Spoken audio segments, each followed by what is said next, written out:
Hey, what up, everybody? This is Startup Brothers number 14. We're just going to keep this going because we got a lot to talk about. And I'm Trace. This is my brother I'm Maxwell, Maxwell. Great to meet you. Good to see you. and we're actually brothers. And we Actually, love brother. this. We just hosted a dinner actually with about 30 other investors, family offices, Yeah. and GPs, VCs, some founders. And our father was there too. And we're just like, this is fun. We're talking Yeah. tech. We're talking business. You're enjoying this, but like this has been our life. This is like a Yeah. normal family dinner for us. And so Thanks for the hanging tech out world, at family dinner, right? This is what yeah, we yeah, talk about anyway. basically, So thanks for yeah, joining us. yes, providing your insights, like inviting experts to our dinners, which I know that like Dad would enjoy, and honestly, I think the rest of the family would find it amusing. The kids maybe would find it a little boring, but the tech world, as we were discussing at dinner, not the family dinner, our Vin and Finn, our fourth one, was the state of tech. Yeah. If you've been reading the news, you've been reading the headlines, last year, 2023 and even 2022 was a little bit rough if you were in the startup world. Just to fully recap, 2021 was crazy, and it kind of just started going downhill from there in terms of we actually want metrics, we want some fundamentals. Max has been seeing this a lot on the founder Yeah. sides. He's definitely the bigger networker, the extrovert, and makes me feel young, and is the one that gets the boots on the ground these days. But it is cool, going around the city, New York City, doing networking events, still over Zoom and Google Meets, which is excellent. People, as a matter of convenience, yes, but we learned we could actually be friends in the digital world. I was just watching an early iteration of Facebook, and it didn't want to be an online community. It wanted to be a community that happens to be online that felt like an in-person community.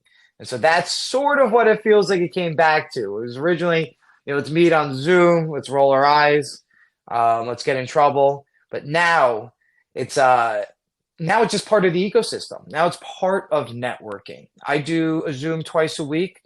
Hypothetically speaking, we had to have a dinner over Zoom. I guarantee a lot more people would enjoy it opposed to it being a burden. Yeah, definitely being in person has its pros and cons. And in 2021, we made, I think, 12 investments, three follow on. And over the last 2, 3 years, I've really tried to make an effort to meet these founders in person because this is what we like to call a contact sport. I want to meet Yeah, you and understand how you work, as we like to say, proverbially break bread. And yeah, so every month or so, depending the founders, we are New York Venture Partners. That's our kind of holding company investment vehicle. We used to only invest in New York, and we would yeah. meet founders in New York. We're all born and raised in New York. Yes, I think you get the point. But in COVID, didn't matter where you were. And so over the last year or so, I've been meeting these founders in person, and it just changes your dynamic in your Yeah. relationship. Someone was tweeting like, you don't make real relationships over Zoom, and that's somewhat true depending on what the relationship is about, where I give you money, you in 5, 10 years will hopefully give me money back. If we never Yeah, meet, okay, fine, that's just more like gambling. But like, that's not fun. We do this because yeah. it's fun. We talk about this because it's fun. It's what we do. It's our passion. And it must be easier for founders, I assume, to have like a face to face with you meeting with your investors, with your customers, all of them. Face to face is excellent. We've always been taught get belly to belly with your customers, get belly to belly with your investors, right? We're an investment, but we're at this point we've learned we're part of a team now. We want to synergize. You put all the funny memes out all day of, investors and and how they relate to their startups and how they actually sometimes help and how they Yeah, don't help. But that's the beauty of a value startup. add. I have 28 investors, of which 4 to 6 of them are active, and that's okay. If anything, awesome. You don't want people to just have a Polaroid picture of your business and then chime in, right? So if somebody wants to get a monthly update, weekly update, if they want to call, awesome. As a founder, it feels really good when an investor reaches out, when not reaching out as if you're just a piece of investment. Let's just say that. It feels You're a good when they deal. want to help, when you're not just a deal and they care about your emotions, your feelings, and the fact that we're still alive after all these years, and going in a positive direction, seeing me, personally getting smarter faster. My investors invested in me 6, 7 years ago, some of them. And so, I look at it in two ways. One, there's 6, 7 years ago. If you want to stay in touch, awesome. And Yep. then two, it was 6, 7 years ago. That money's old now, and I've kept it alive. Now we're cash flow highly positive. And as a founder, there's nothing cooler or sexier than running a cash flow positive business. It takes the weight off your Especially these shoulders. days. Wow. Yeah. And it doesn't come out of thin air. I'll tell you that. This comes out of sacrifice. This comes out of, really bad days and pretty good days. This comes out of Hail Marys. This comes out of learning from your mistakes and learning from your successes and then double downing on them. And with the new version of, startups, I feel like people have gotten really smart about this startup world. No, It's they not definitely like, have. we just have to get a startup to get a date on a Friday night now. It's we build a startup because we want to, and we really believe we could change the world. Yeah, and I want to hit on your point about your relationship with your investors. And this is something Yeah, that I want to do. And so when people ask, like, hey, what are you looking for? It's like, I want you to be successful. And so if we haven't met, there are definitely pros and cons to it. If it's completely virtual, we've never broken bread, you send me updates. And so, like, great, every month, every 3 months, every 6 months. And if you don't email me, then it makes it harder to build yeah, a relationship. What's the best I can do? If you haven't asked action items, great. I will reach out to my network. I'll provide help where I have expertise. But I try and at least reply to every email to founders because, as you said, you have 28, and maybe 4 or 5 might reply with something hmm that's actually positive or maybe not annoying or detrimental.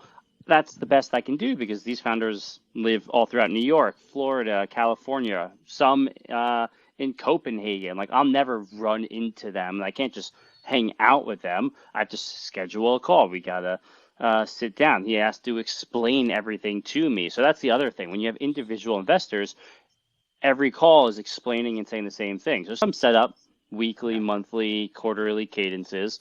But if you don't reach out to me for 6 months to a year, and then the only time I hear from you is when you need yeah, capital because something went wrong, which hopefully your board, your advisors, or somebody else you told did or yeah, didn't do something, like it makes it very hard unless you come back and say, we're killing it. We're going 300 to 500% month over month. I have a lead investor. Do you yeah. want to take your pro rata? Great. Let's set up a call. We'll chat. But otherwise, that is not the world we still live in.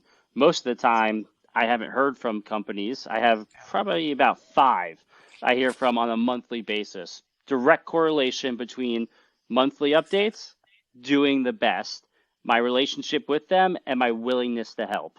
And so I get it, it's discouraging. Funding is down. VC funds raising capital is down from emerging managers to top funds. Stocks, Meta, Google, maybe not, but like Nvidia, all these AI Yeah. companies, all time high. And you're like, there's money out there, but like no one's Yeah. investing it in tech companies. Well, it is funny. We were just talking about virtual and in-person meetings, right? You're a funny guy on the internet, and you get a lot of people that reply. I even Yeah. took off, NYVP on my LinkedIn because it was just getting a little annoying. Let's just say that. But there are circumstances where, one of your tweets went viral, and from my understanding, without naming the company, we just put a check in somebody you've never met in person, right?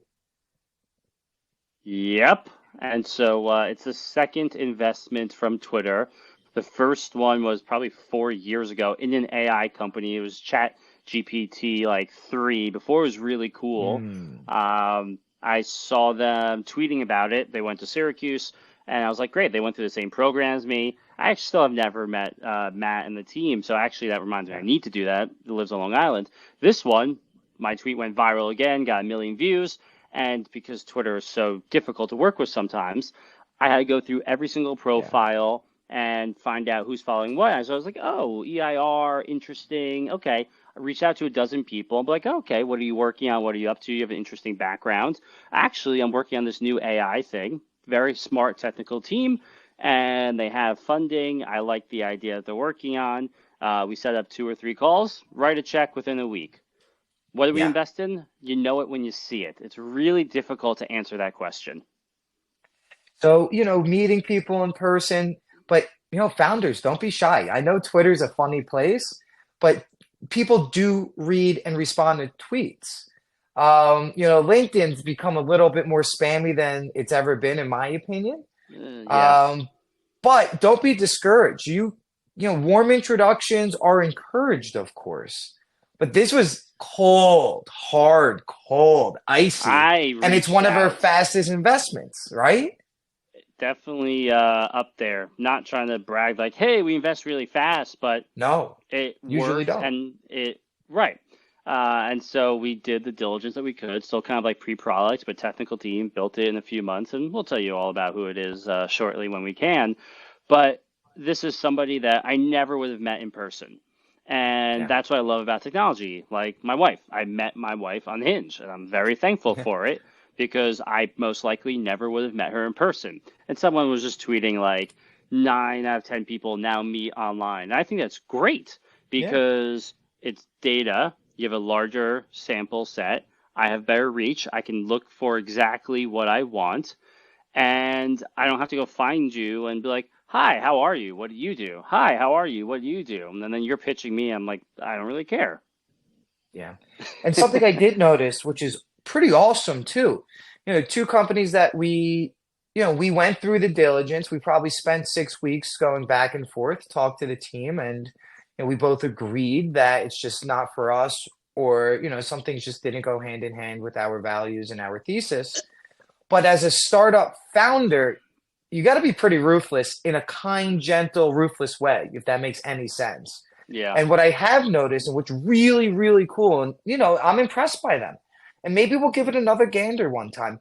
But they send us monthly updates, right? You know which one I'm talking about. That we're Yep. on an email list, and you know what? We're not going to unsubscribe. It's kind of cool. We did say no, but we want to follow your journey. We were here in the earliest days. We actually met them belly to belly. We kind of scouted them. I met them at CES, excellent company. And what's really cool is they're keeping us in the loop. It goes and maybe corresponds to the monthly updates that you've been receiving that, says they're more successful than others. But I'm excited to see them grow. I know, we've had so many companies we pass on, but we're not rooting against you. It's true, and I get updates from dozens of companies. Some I haven't even met them, or they haven't really pitched me, but their updates are their pitch. And if you're Yeah, sending me monthly exactly. updates, just one, that's a check off that you are doing a great cadence. Why do I like monthly updates? One, if we don't meet and we're not going to see you every month, like I barely see most of my friends every month. I don't barely see you every month. It's Yeah, difficult. So I want this as like our cadence. Two, you're benchmarking. It's phenomenal. What did you do in yeah, January, February, March? How did you grow? The good, the bad, the ugly. You have to benchmark it. Three, hopefully you have action items. It's that simple. yeah, And you can just be like, great, I need to be in touch with this person. I'm trying to hire this person. Please socialize and share this. That's it. They don't need to be one of our investments every month sends me like 15 pages. I know them down to the yeah, penny. Phenomenal. Another one kind of does that with a bunch of different charts. Really yeah. helpful. But really, you just need to be succinct, bullet points, and tell us what you do. And that is helpful. That's all we ask for. Because we meet you and we're like, great, here's money, and I'm paying to help you. So help me help you, Yeah. right? Jerry Maguire Yeah, or no, Cuba. as a founder, when I do my own personal monthly updates, whether I send them to investors or whether they reply to my updates, that's okay. I need to have my own personal updates. I need to make sure that I got smarter this month and that, we've gotten this far. Let's make sure we don't ruin this just because we got lazy, because it does get exhausting It does. running I these get it. businesses. Yeah, and Right. And you especially have to. world circumstances. There's bear markets, there's ups, you're missing out on things, you're there, you're here. It is exhausting doing this. But Yep. when it becomes what you do when you wake up, and these benchmarks also allow you to make sure you're proud of yourself. That you put these things down on paper, because we've always grown up, nothing's real until it's written down. And it's really cool getting these updates from founders. And, when I update friends about what's going on, they're super proud to hear that, wow, you actually pulled that off. Oh my God, it's working. You look Yep. you look healthy. You know what I mean? I've looked, you've seen me in some of these You look podcast good. people Yeah. where you just look good because you're acting good. And so monthly updates, whether you send them to anybody or not, they're good for your soul, they're good for your business, and they're good keep your whole, keep your partners and your company aligned. Yeah, and as we kind of transition to the next topic of AI, one of the founders told me they Yeah, use AI. I'm like, great, use it, expand upon it, have your data, your inputs, and it will write it for you. Massage it a little bit, but like they're like, yeah, I don't know what to say. I'm waiting for something big. Don't wait.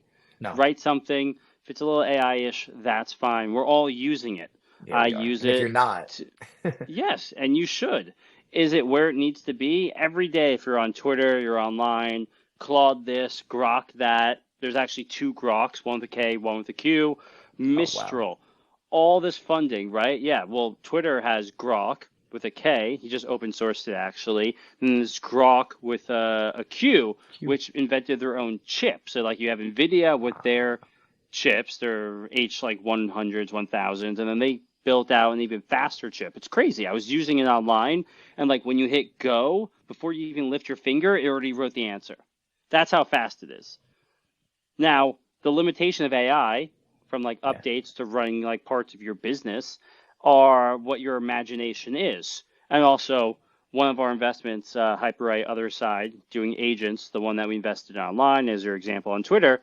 If you follow Matt on Twitter, his prompts, it seems weird, but you have to understand AI. He has these prompts that tell it exactly what to do, what to think, and you have to be so precise. So yes, AI will automate some writing and some other things, but like when they say there's a prompt engineer, yeah. like that's what I need to study up on and learn about. AI is a cool, powerful tool, but as I just used the T word, it's a Yeah. tool. Use it just like you would a wrench building a house. I use it for so many things, and it does make my life relatively productive. Something that I thought was cool, and double check, if you're a founder out there. I've been doing this for a while, but I typed in what is PeelAways and its benefits. Hmm. Give me a long story. It wrote something pretty excellent, and I pretty much critiqued one or two words. It pitched my business better than I did, but I don't know what that means. Let's just say whatever's on the internet, it brought it together in a very nice, coherent version of what I would say something myself.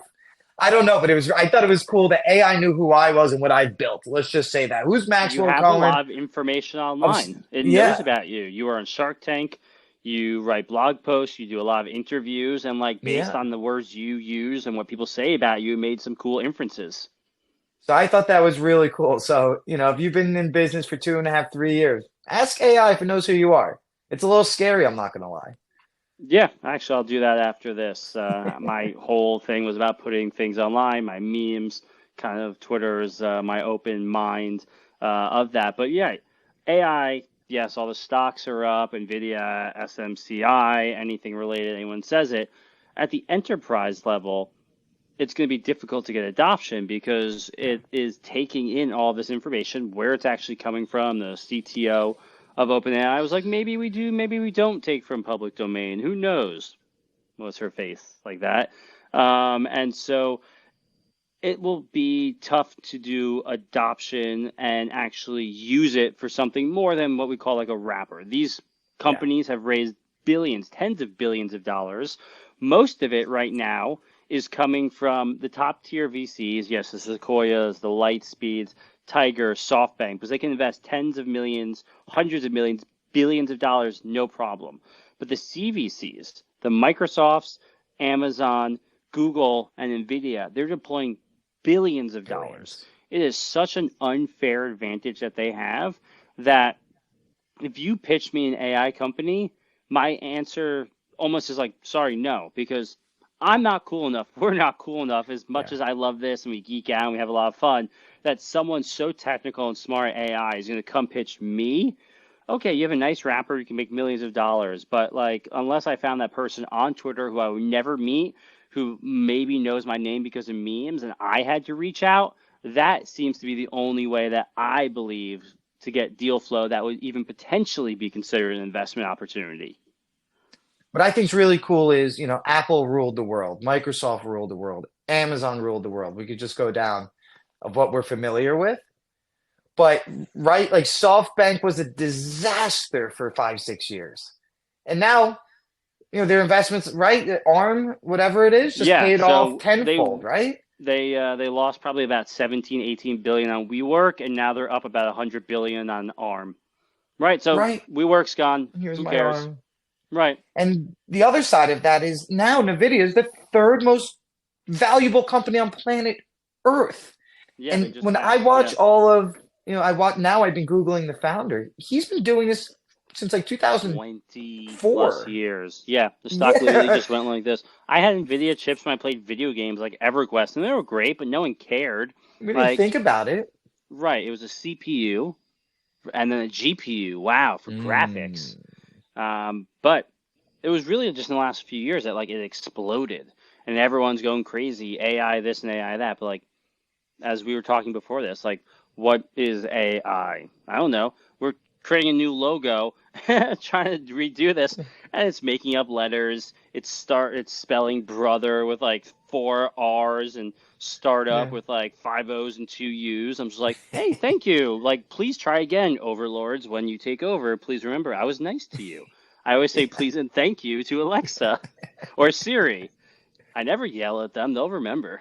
Oh, 100%. But what I think is fascinating is I've always said, like, I would never invest in actual marijuana businesses, but I'd invest in ancillary things, right? Picks So and shovels. NVIDIA is not AI.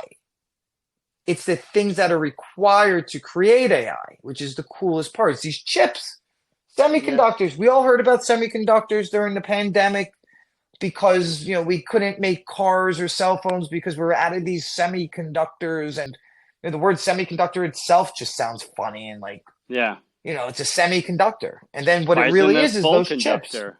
Yeah. Why is it only semi? Come on, Yeah, what's going scientists. on here? Sounds like people need it. It sounds like it Yeah. should be a half glass empty, half glass full conductor.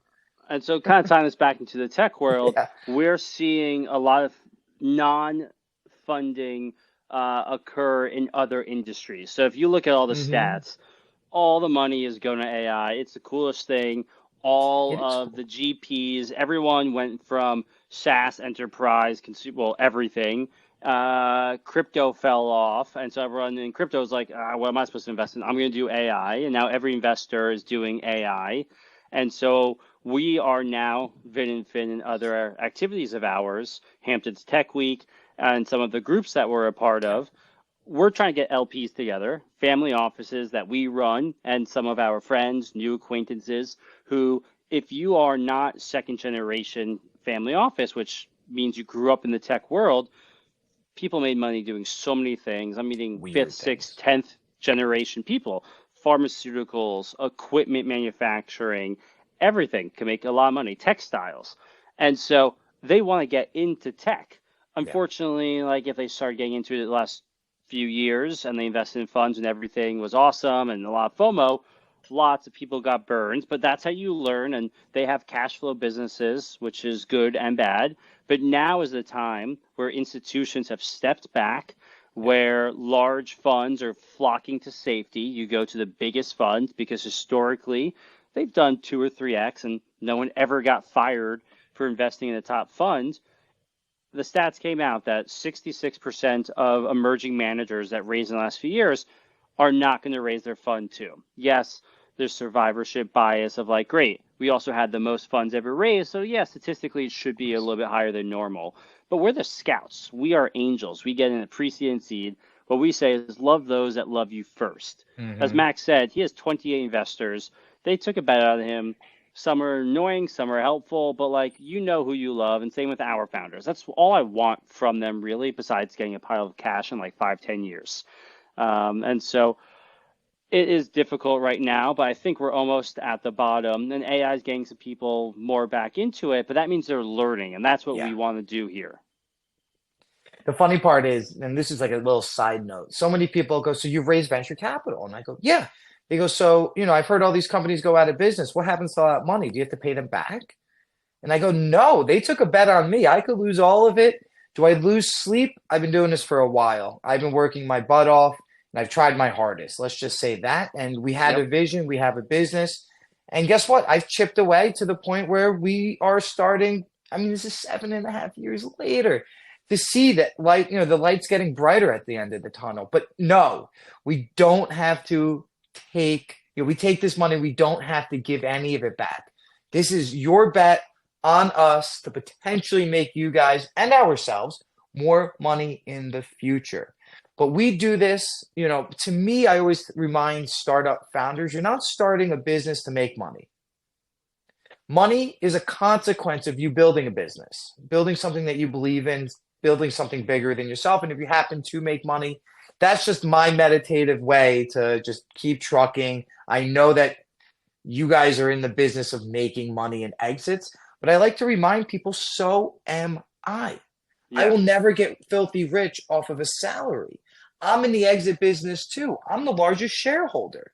So we all are aligned and have the same goal and motive. I want to sell my business pretty much just as bad as you do, but I want to make sure I mold my opportunity to manipulate as much money as we could wring out of it. Of course, make the world a better place. And Yeah.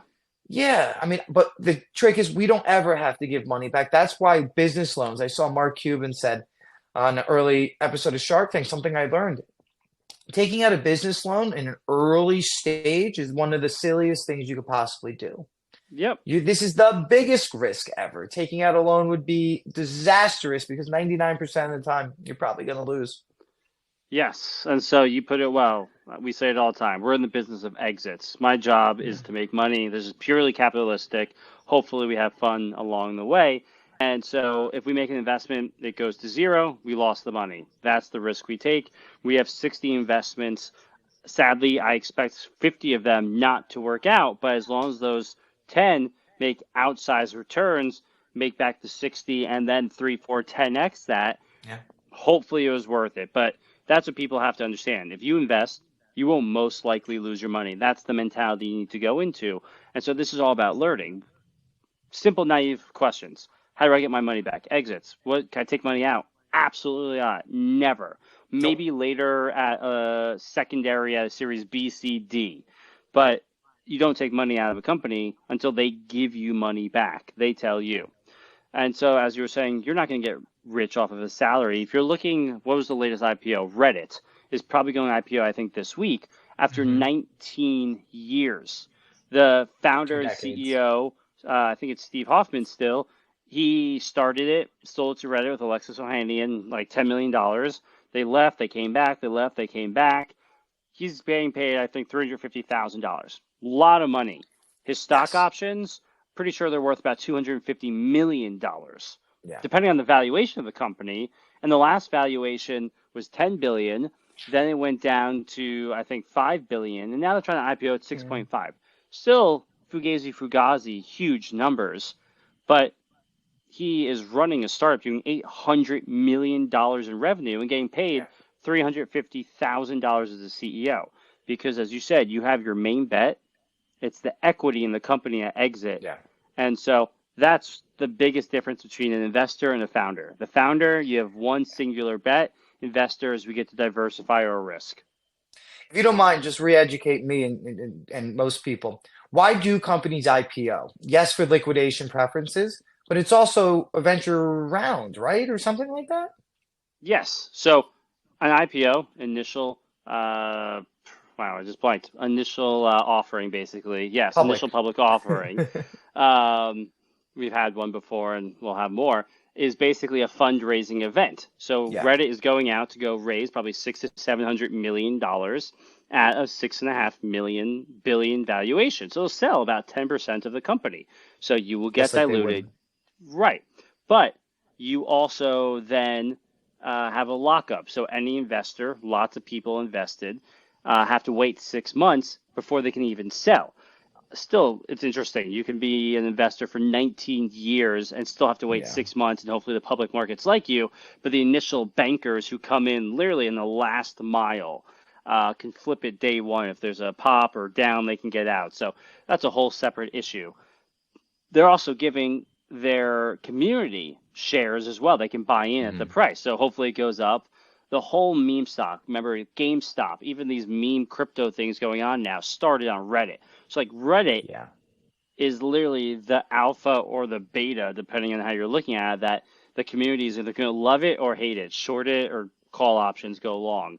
But yes, it's a funding event because they always need more money. They're not profitable. They're losing $90 million dollars a year after 19 years. It's really not that bad. I've always joked around, if you're making $900 million a year, how are you losing money? That means it costs them, $1 billion a year to run. To me, Yes. it's mind blowing, completely mind Hey, blowing. Uber lost $35 billion dollars before they Yeah. became profitable.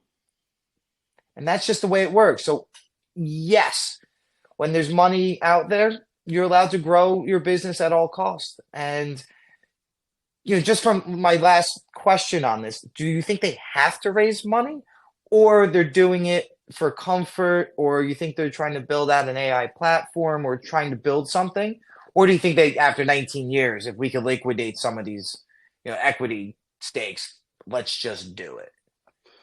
They hit an inflection point in terms of revenues. The revenue was growing like 23, 25%. Mm-hmm. So the growth is on the up again because after COVID, everything went up. But then if you look at the numbers, went Mm, down. It's finally up again.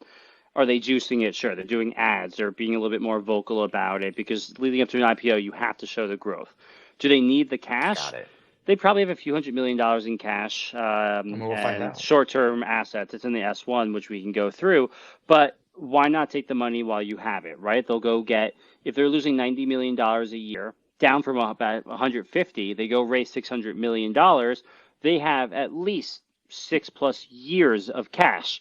During that time, when you hit the public markets, you then have access to so many other funding vehicles, Mm, but also investors. They can't raise any more money. The last valuation was 10 yeah. billion, so I'm not going to give you more money at a 50% discount at 5 billion. Like, let's go public. Let's see how the stock market treats us. They did an AI deal because they have all the data on their platform that I don't know how they can manage it. Once again, beyond my technical understanding expertise, but they signed a deal with Google for like $60 million a year. That definitely juiced up their numbers. It was 720 in terms of revenue, 740 would have been like 15% growth. So like Yeah. a magical deal happened right before IPO. So once again, like it's all financial engineering, it's all planned. These are really smart people who know how to manage money, business expectations, and so now is the time because no one is IPO'd. So like Yeah.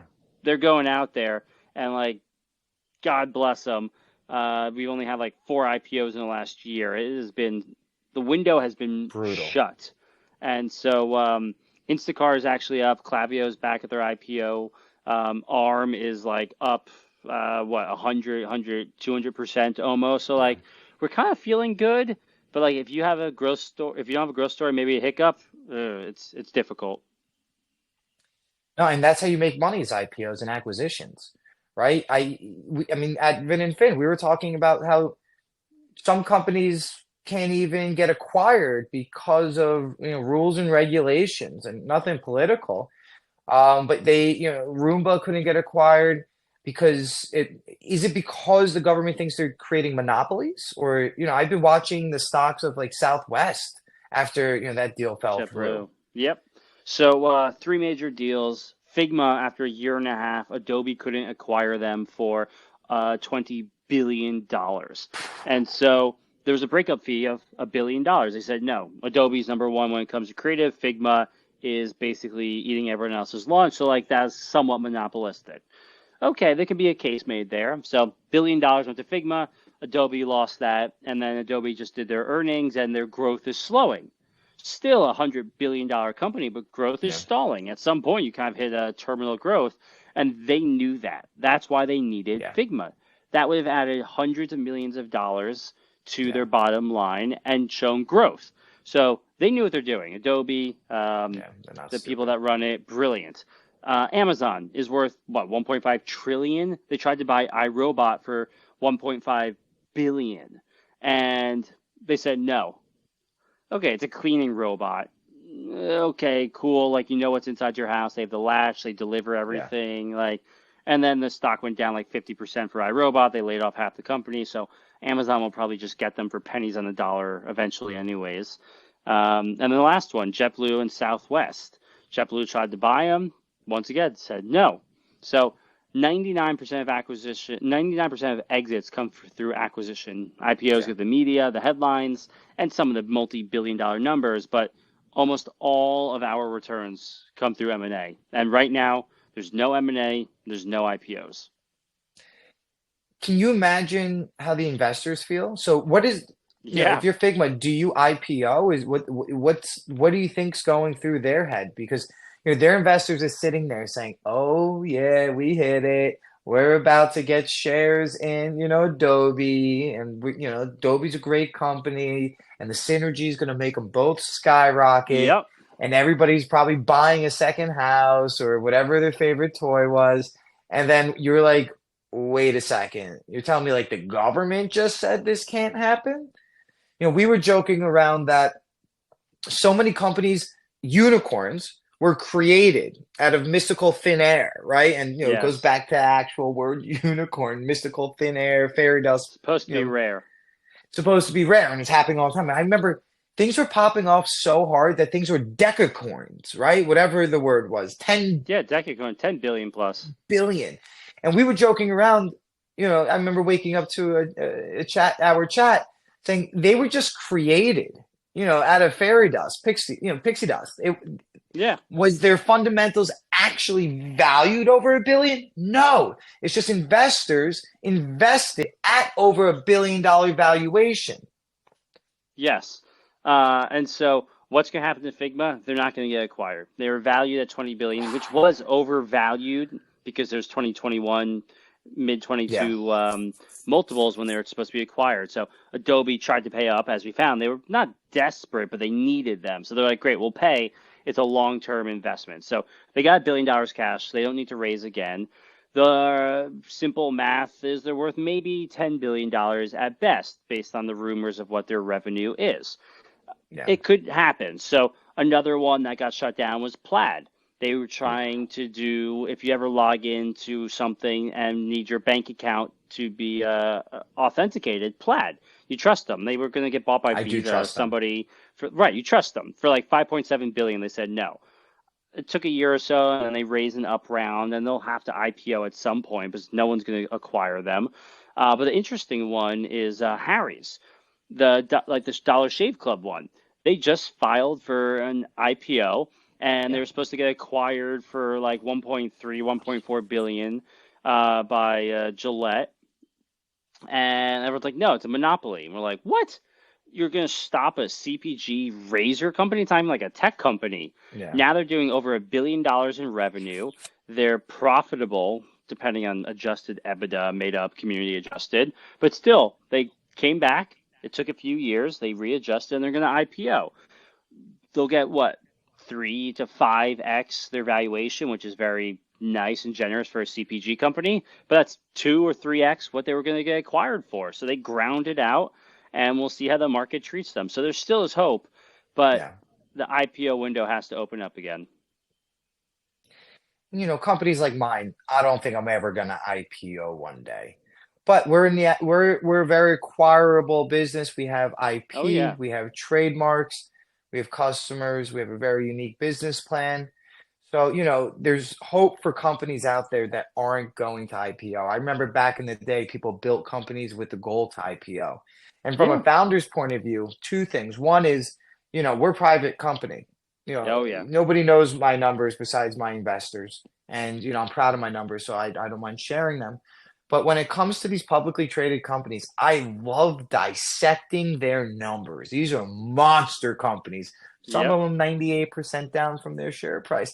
And you get to see, spectacular. yeah, you get to Yes, see what's going on the inside. And I believe they're real everything. numbers, right? They have to be. So I'm like, wait, we're not going to name names of companies, but they're doing very similar, $900 million in sales, but they're burning $900 million a year. And I'm sitting there saying, how do we, I like to go in and be like, what would I do? Yes, it's all, headline, what would I do? Because I don't know what's actually going Yep. on. but what would I maybe turn this business into? What would I pivot this, this into? Or were just investors silly back in the 2021s? And whose fault Yeah. is this? And then I'm sitting there saying, hopefully the founders liquidated early, or at least some of their Some shares. did. Yeah, founders definitely cashed out. We've seen that with private startups. So, like Hopin, perfect example. When COVID hit, they were the number one video. Everyone's like, oh, Mm, Zoom went all the way to 400. Kathy Wood's favorite stock. Hopin was raising a $7 billion valuation. I'm in the event tech background, as painful as that was. And I was like, this is not sustainable. Like, this isn't real. Your closest competitor is Cvent, and they're a public, like, debt instrument for lots of private equity at like 3 to 5 billion. Like you're doing 1/10 the revenue and you're worth 4 times as much. Like this can't happen. But in the last round, because they were so hot, the founder took out $200 million, and the company within a year was gone. Some early investors cashed out at that high valuation and moved on. I'm all for founders taking out cash if it's later on. yeah, I really hope that employees can cash out during these liquidity events same. as well. Generally, they can't.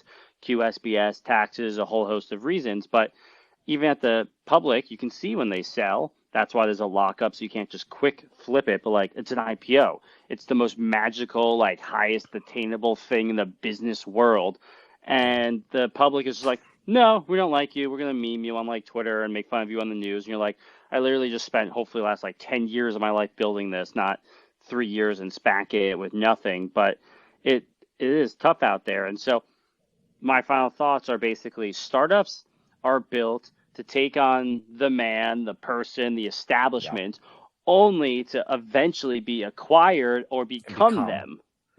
It's the irony of what we do. Yeah, and the other irony of what I just read an article of NVIDIA employees where some of them are so rich now, right? They don't even like work hard. It's this bizarre phenomenon where, yes, of course, the CEO probably owns some of the most equity of anyone. But when you're an employee of these companies, you're worth 10, 15, 20, $30 million, and a lot of it happened very recently. I don't know how they sell if they can sell. I'm sure there's vehicles to make it happen. But Oh it's this yeah. funny phenomenon where the employees are so freaking rich. They're like, "Yo, peace out," or "I'm just gonna wait for this or do that." Yep. And the company's growing right before their eyes, and of course they've been there for the journey. But I just think that's a funny thought where, your employees are making so much money that they start questioning working as hard as they would if they didn't make that much money, right? Yep. Yeah, it's true. They call in rich one day, and you're just like, all right, great, thanks. Oh, Colin You Rich. were part of it. Yeah, exactly. So take advantage of it, but always know, as we like to say, if you take a picture of it, probably a good time to sell. Yes, that's one Not of our mottos. financial advice. Do your own research. If it's worth screenshotting, I'm out. Yep. Yes. No one ever went broke taking a profit. Yes. So thank you so much for joining us tonight. We're learning as we go and hopefully teaching you some new things. Trace is the top VC angel investor in New York City. I'm out here just hustling, staying alive. I feel like what's the Bee Gees? Staying alive. And so are the VCs. They're trying to stay Yeah. alive too. It's a Yes. dog eat dog world out there. VCs are not wealthy people in many cases, and their job is simply almost as hard as our job. So let's get smarter. Let's make it work. Together. Peace out. Startup Brothers, 1314.